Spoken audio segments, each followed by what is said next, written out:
اخرنی کس چې به جنت ته ځي تاسو ته د هغه خبره ذکر کوم لکه دا کوم چې په اوله کې ځي دا خو ډېر اوچت خلک دي خو کوم چې به اخرنی کس جنت ته ځي که تاسو د هغه باره کې واورېده نو تاسو به حیران شئ حدیث کې دا راځي په صحیح مسلم کې دا حدیث ته د عبدالله بن مسعود رضی الله عنه هغه وایي رسول صلی الله علیه وسلم دا خبره کړې ده آخر من يدخل الجنة رجل اخرنی کس چې به کوم جنت ته ننوځي فهو يمشي مره ويكبو مره روان بي نو کله به رولیږي کله به نیږي کله به رواني کله به نیږي وتسفعه النار مره او کله کله به د اور لګي د جهنم ده فاذا ما جاوزها التفت اليها نو کله چې د جهنم نه روزي د جهنم ته به مخ واړي او بګوري وي به چې تبارك الذي نجاني منك برکتونه ولدا غزات چې تانه اجازات کړم او تانه رويستم لقد اعطاني الله شيئا ما اعطاه احد من الاولين والاخرين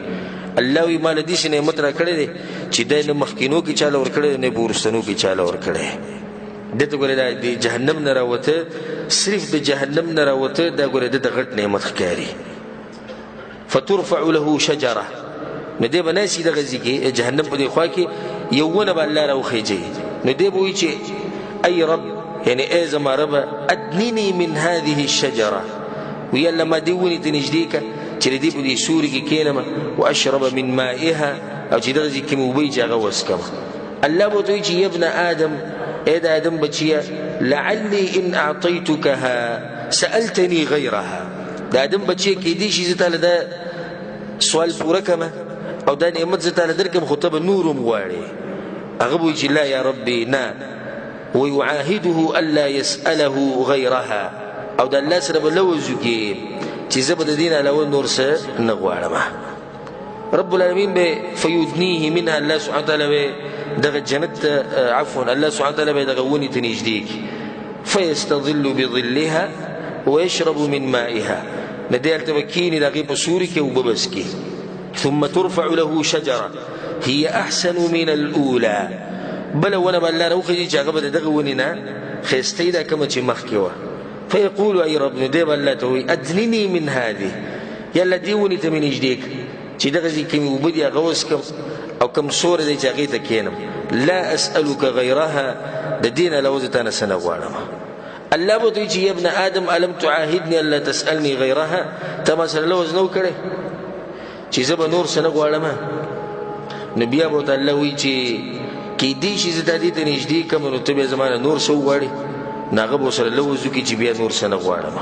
او الله سبحانه وتعالى به معذور غني ځکه چې هغه صبر نشي کولای چې دا خسته ونی او ترخیج نو صبر هغه به کم ځای کولای شي ثم ترفع له شجره عند باب الجنه ندی به دوی مونی ته الله نږدې دا غینه بعد به دریم ونه الله سبحانه وتعالى د ترخکاری کې چې هغه بالکل د جنت د دروازې سره یي او دغه ونه به د دې اولنی دوانو ونه نه خسته نو دی به چې یا رب ادني من هذه يلا ما دغه ونی ته نږدې کا چې دې په دې سوري کې کینم او دغه د وبوس کما او د دین لو بزتانه سنه غواړم الله سبحانه وتعالى بوتي ابن ادم الم تعاهدني الا تسالني غيرها تما سر مخکم لوس کړم چې زب نور سنه غواړم بیا به سره دې لوز کې چې الله بس نور سنه غواړم الله سبحانه وتعالى به هغه ته نږدې فاذا ادناه منها فيسمع اصوات اهل الجنه نو چې کله الله دغه دروازې ته نږدې کی نه دی به د جنتیانو غوازونه ووري او دغه خوشحالیان او دغه غب شپ او دغه خندګان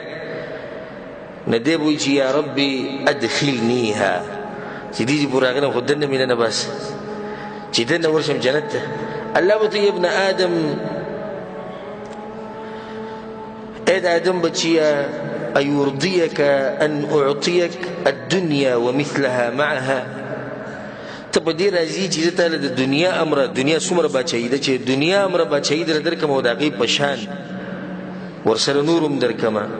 ناغبت یا رب تستهزئ مني وانت رب العالمين يلا ته ما پوری خان دی او رب العالمين نا ويفضحك ابن مسعود رضي الله عنه عبد الله بن مسعود چې کله دا خبره کوله نو وی خاندل نبی دې مرګرو ته زمان ته پوښتنه کوي چې ما ولي وخاندل هغه ته مما تضحك تولي خاندي وهكذا ضحك النبي صلى الله عليه وسلم رسول الله چې دا حدیث یې هغه خاندلی وبدیږي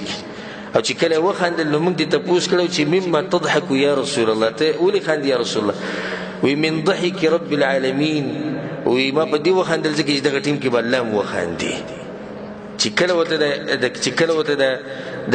دغه انسان ورته وایي چې تستهزئ مني وانت رب العالمین نو الله به ورته وایي چې اني لا استهزئ منك ولكني على ما اشاء قادر زه خاندم نه په تا پورې چې څه غواړم هغه کولی شم دا ګورې اخرنی جنتي دی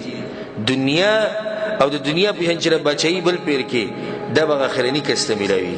یو حدیث کې دا راځي د مغیره بن شعبه رضی الله عنه روایت ته په صحیح مسلم کې شته وی سأل موسی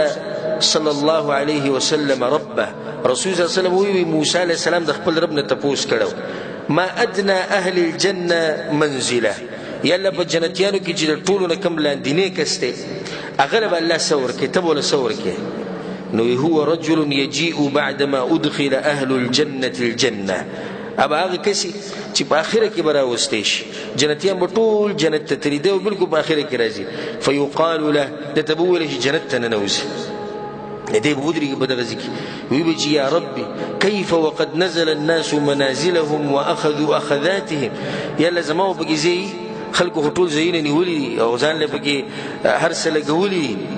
سجل چا دي هغه ته ملو شوي دي فيقال له اترضى ان يكون لك مثل ملك ملك من ملوك الدنيا ستدا خوخه ده چې په دنیا کې دی او بچای چې د غمر بچای دل درکو ناغه بو چې رضیت ربي په دې خو زر عظیمه الله بو ته چې لك ذلك ستدا پر دغه بچای شو ومثله ومثله ومثله ومثله پینځه پیری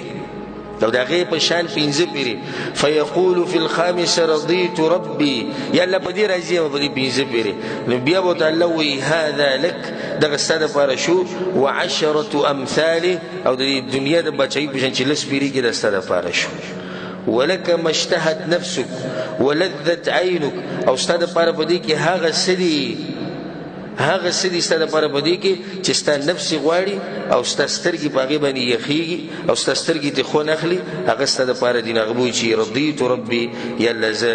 راضي و په دې باندې په بل روایت کې راځي چې کله چې اخرنه کسره وېستې شي د جهنم نه او د عبد الله بن مسعود روایت ته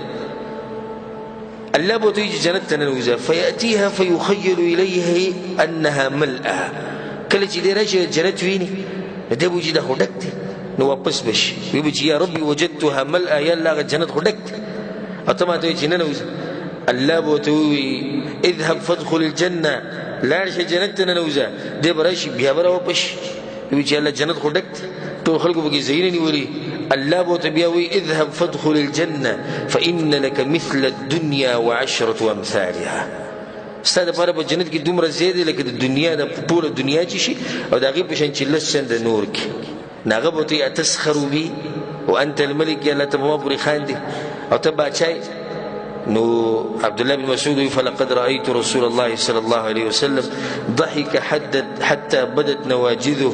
وی رسول الله صلی الله علیه وسلم وخندل تر دې چې هغه د غاخونه چې د ښکارش او دا خبره وکړه ذالک ادنى اهل الجنه منزله